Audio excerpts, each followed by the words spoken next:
Hoy ya tenemos invitado, Eduardo, por favor, presente. Claro que sí, estimado Marco, tremendo candidato al Senado. Es el doctor Freddy Horacio Ruti Aliaga. Él es magíster en Derecho Civil y Comercial con una trayectoria importante que combina justicia militar, asesoría institucional y liderazgo empresarial.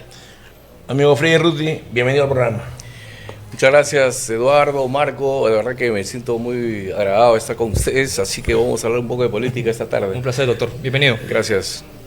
La pregunta que todos los candidatos siempre quieren dar a conocer a la población es: ¿cuál es la vocación y la formación que tiene el candidato Freddy Ruti? Ok, Marco, a ver, un poquito que mi carrera es extensa, como decía Eduardo. Yo soy abogado de profesión, soy doctor en Derecho y el año 1993 tomo la decisión de asimilarme al Ejército del Perú, cuando el país necesitaba de hombres de letras y de leyes para afrontar la guerra contra la subversión.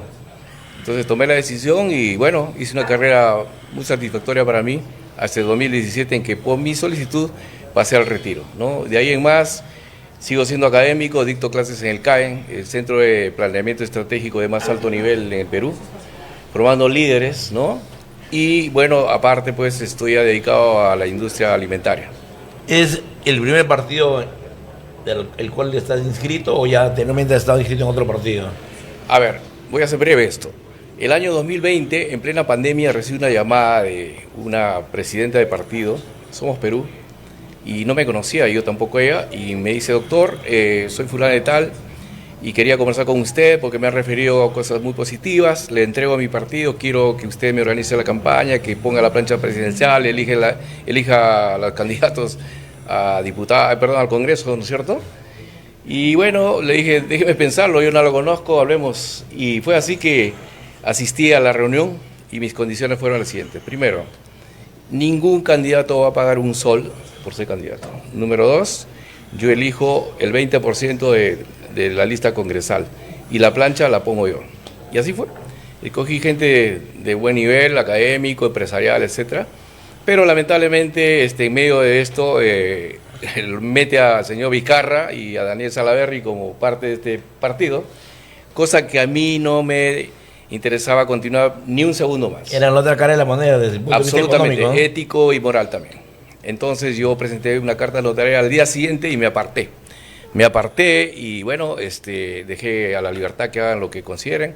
Y de ahí en más yo estaba muy tranquilo viviendo mi vida cotidiana, haciendo la gestión y como académico, hasta que recibí pues ahora la invitación del partido Avanza País y sobre todo un líder como el general Williams, al que yo lo respeto mucho, lo estimo y lo aprecio y tiene mucho valor, así que quiero colaborar con él. Freddy, ¿tú has sido invitado a Avanza País antes de la salida de Philip Butter o posterior a la salida? No, yo había sido invitado antes, ya justo casi en el límite de la fecha para inscribirse, porque soy amigo también de una personalidad de la política muy joven ella, Adriana Tudela.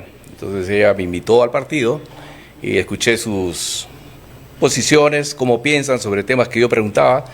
Este ideario es con el corte de pensamiento que yo coincido, una economía liberal, pro empresa, pro familia, etcétera. Entonces, en los últimos días, casi al límite del mes de junio creo que fue, tuve que afiliarme, ¿no? Porque la idea era que solo los miembros del partido iban a ser candidatos. Así que acepté ese reto en ese momento. Freddy, tú sabes que para postular a la Cámara de Diputados o al Senado no es necesario ser pues profesional, simplemente tener cierta edad y ser peruano, ¿no? ¿Tú crees que los candidatos deben tener por lo menos requisitos mínimos?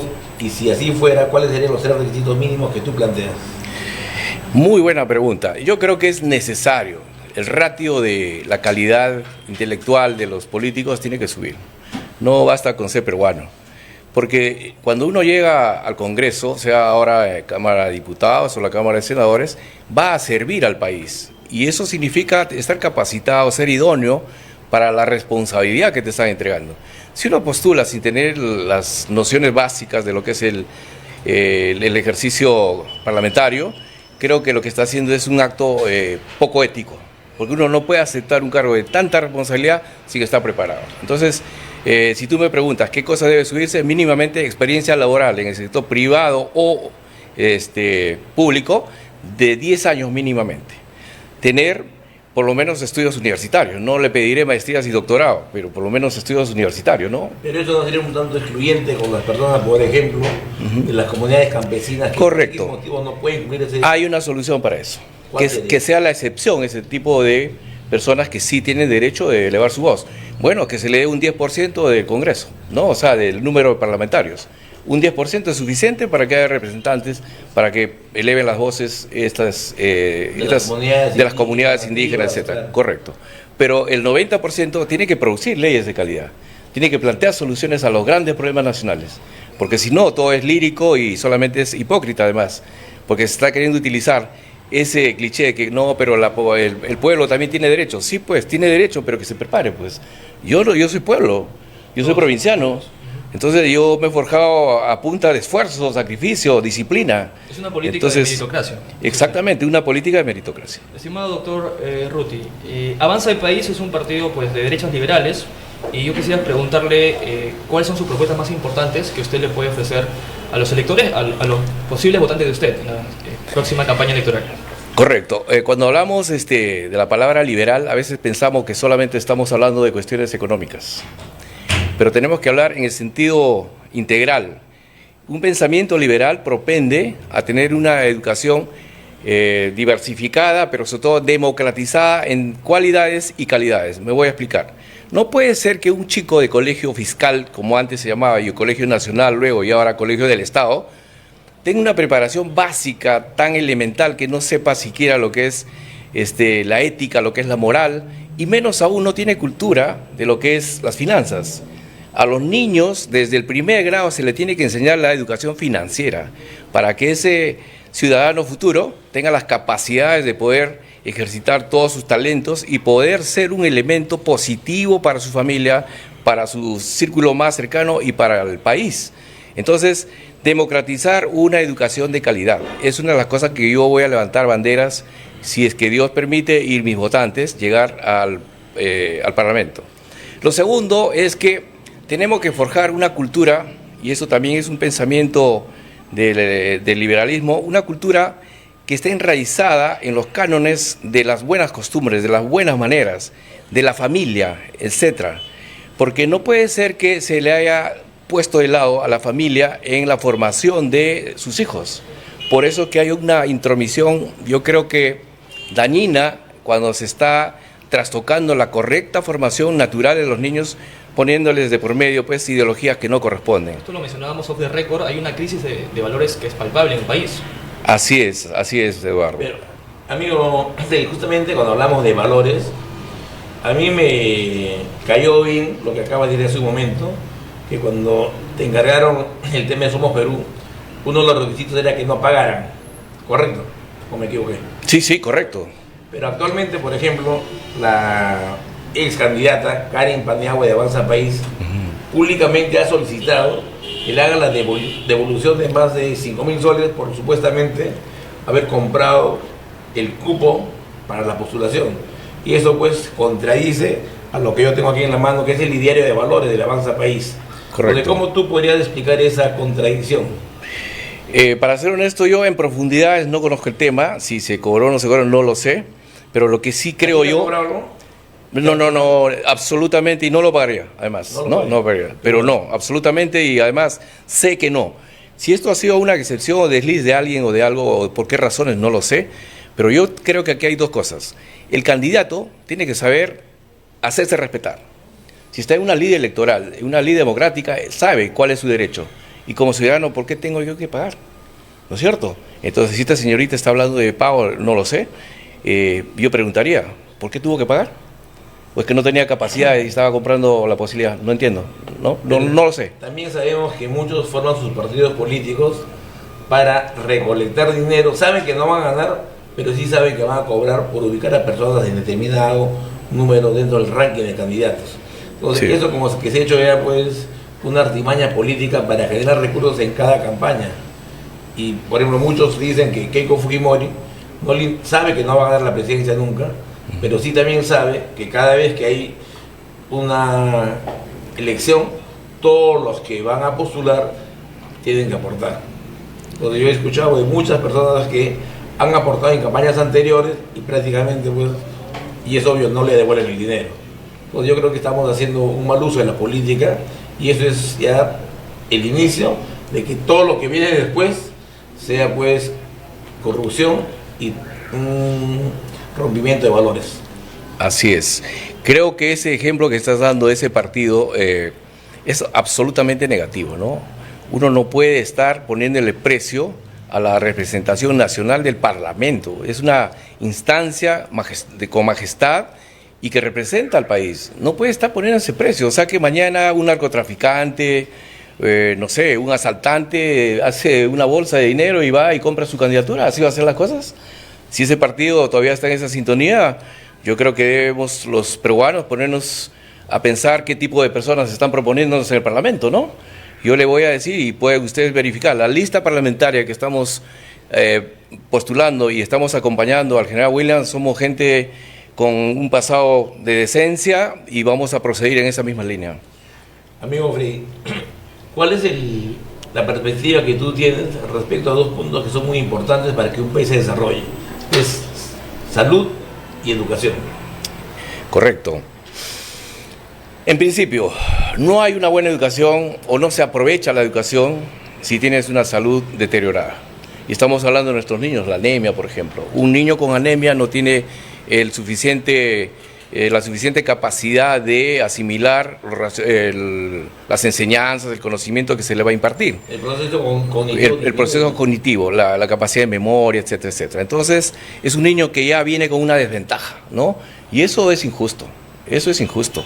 Por lo tanto, el tema educativo de la salud, está ligado a varios aspectos colaterales, pero es primordial y fundamental. En los niños tiene que ser desde el primer día que nace un peruano, tiene que tener una protección del Estado de todo el proceso de su evolución como ser humano en formación. Pero en segundo lugar, en el tema de salud. El tema de salud hemos visto en los últimos 20 años por lo menos que está deteriorado porque hay mucha gestión diversificada de diferentes formas, salud, de otra forma de representaciones también del Estado con intromisión en el tema de salud, que lo que hacen es gastar en gasto corriente sueldos, más sueldos y más sueldos. Pero ¿cuál es el objetivo de la política de salud? Dar bienestar a la población, al ciudadano, no pagar sueldos. Pero por ejemplo yo veo en el tema de salud que los hospitales nacionales tienen presupuesto.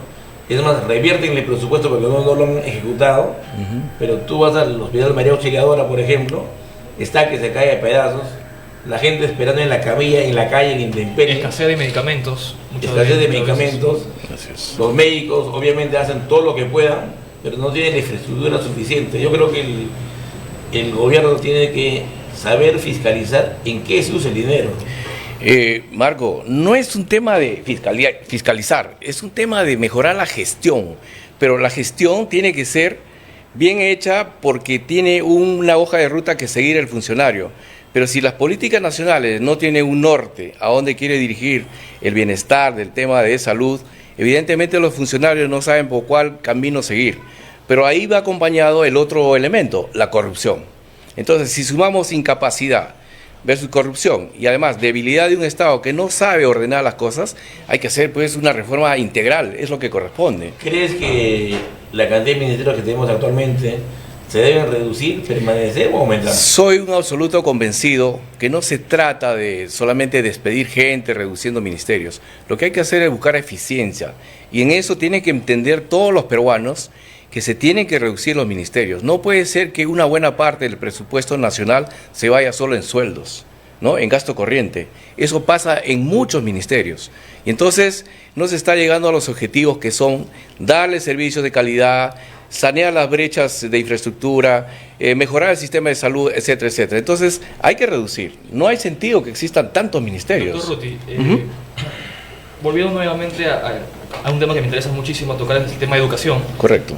Usted ha innovado, según lo que nos informaron, en la industria alimentaria ganando premios incluso internacionales, ¿no?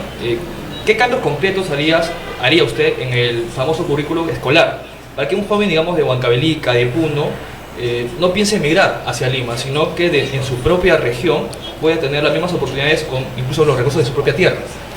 Claro, a ver, Efectivamente, ya desde 2017 a finales, yo cuando paso al retiro inicio un recorrido de gestión empresarial que lo estamos llevando con mucho esfuerzo y mucha disciplina con todo el equipo, logrando cosas muy objetivas. En la última Expo Alimentaria ganamos un premio a la innovación a base de un producto tan nativo como son la quinoa, tan andino, ¿no? Los superfoods. Los superfoods. Y miren que sí se puede hacer.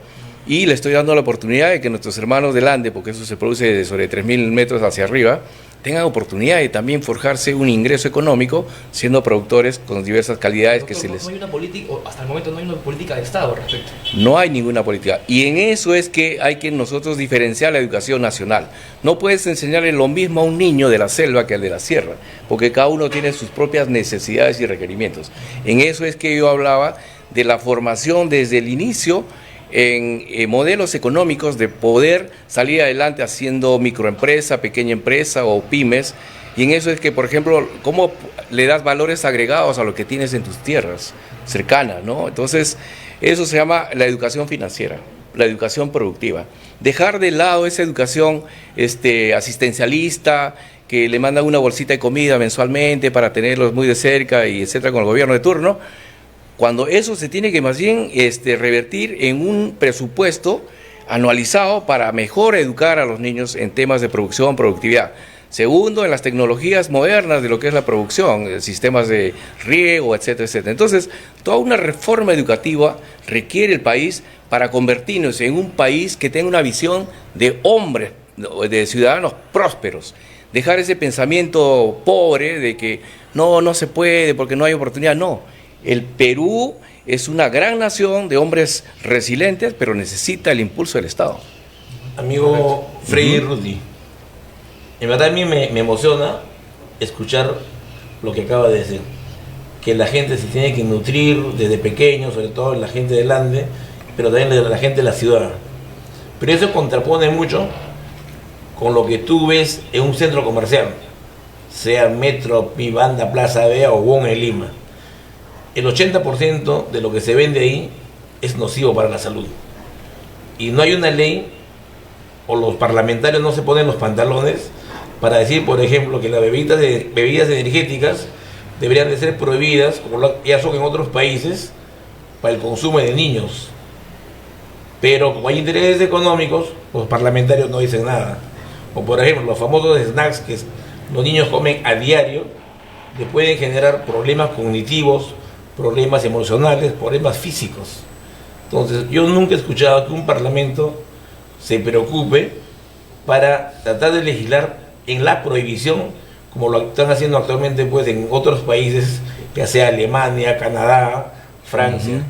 Entonces, piensas que tal vez tú que llevas el mensaje de la buena nutrición, también podrías alargar tu propuesta para ver qué cosas es que en verdad le hace daño a la niñez y se vende pues como si fuera algo que no te hace daño y vas alimentando a tu niño, lo vas matando poco a poco. Es verdad, Marco, lamentablemente en una economía de libre mercado uno no puede por ley decir no comas esto o comes esto, pero lo que sí podemos hacer es promocionar esto que estamos haciendo, los superfoods alimentarios a partir de productos nativos. Maca, quinoa, quicho, yuco, etcétera, etcétera. Pero tal vez no prohibir, pero por ejemplo... y ahí vengo a la segunda parte. La etiqueta de prohibido para el consumo humano, o no apto para el consumo humano, en algunos productos que son a nivel de otros países. Sí, exactamente, exactamente. Eso se llama marcos regulatorios alimenticios, que ya en Europa funciona. Sí. Acá en Perú, con el tema del azúcar ya se hizo, ¿no? Colocando los octógonos, correcto, pero también hay que ver las grasas. Entonces, todos los componentes dañinos tienen que estar puestos en las etiquetas, no solamente azúcar. En eso es que ya le ponemos en conocimiento del consumidor, oye, no solamente estás consumiendo un alto índice de azúcar, también un alto índice de grasas negativas, etcétera, etcétera, ¿no? Pero además, la educación nutricional es parte de la currícula que tenemos que enseñarle. ¿Qué cosa no debe comer un niño desde siempre? Porque es un veneno para su salud y se va a manifestar cuando sea más adulto. Entonces, esos marcos regulatorios sí podemos hacer y yo me comprometeré a eso porque además soy un abanderado y estoy hablando con lo que, por mi experiencia, ¿no? Que sí se puede hacer.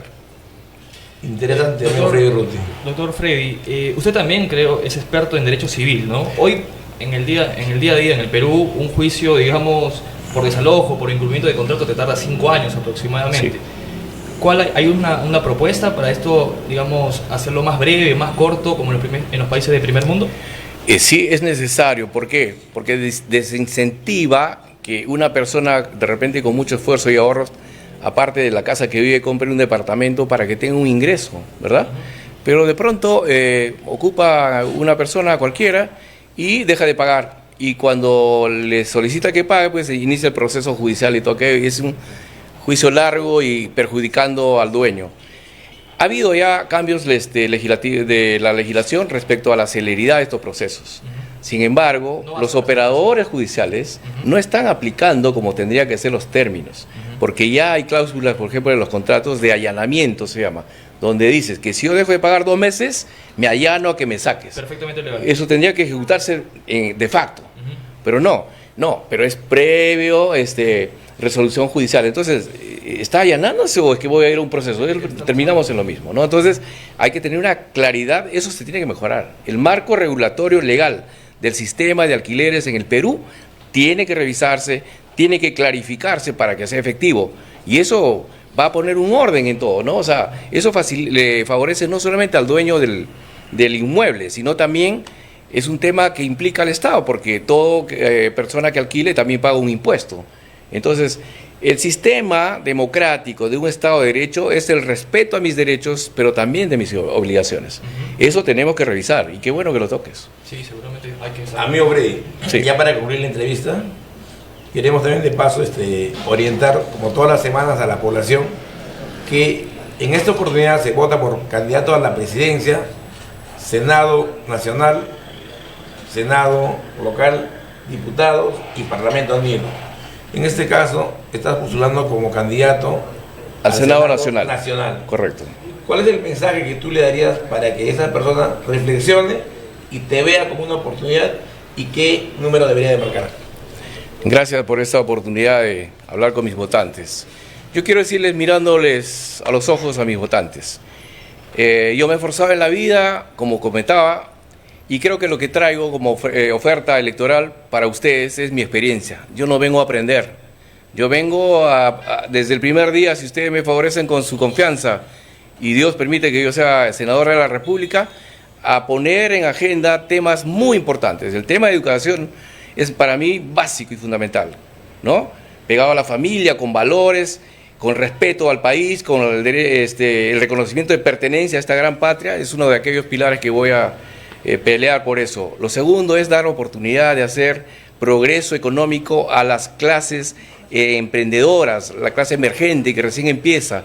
No puede el Perú ser un país que persigue a través de la SUNAT a los pequeños y microempresarios. Al contrario, tenemos que facilitarles las cosas y promover que ellos puedan seguir adelante. Hay que enseñarles. Tercero, la capacitación de una economía productiva para todos, democratizar que la prosperidad es un derecho de todos los peruanos. Y ahí sí coincido, por ejemplo, con democratizar también algunas actividades económicas que solamente están hoy en pocas manos. Hay que democratizar, tenemos que ser hombres que piensen en un progreso, pero de las grandes mayorías, de progreso, ¿no? ¿Qué número debe de marcar? Bueno, voy con el número 9 al Senado Nacional por el partido Avanza País. Marquen el trencito. Soy el 9. Aquí está el trencito. Así es. Muchas gracias, Marco. Gracias. El tren del futuro. Esperemos que las personas analicen las propuestas. En verdad, tú tienes muchas virtudes que podrías hacer que el Senado funcione mejor en los próximos 5 años que nos quedan. Gracias, Freddy. Gracias también. Regresamos con ustedes después de una pausa comercial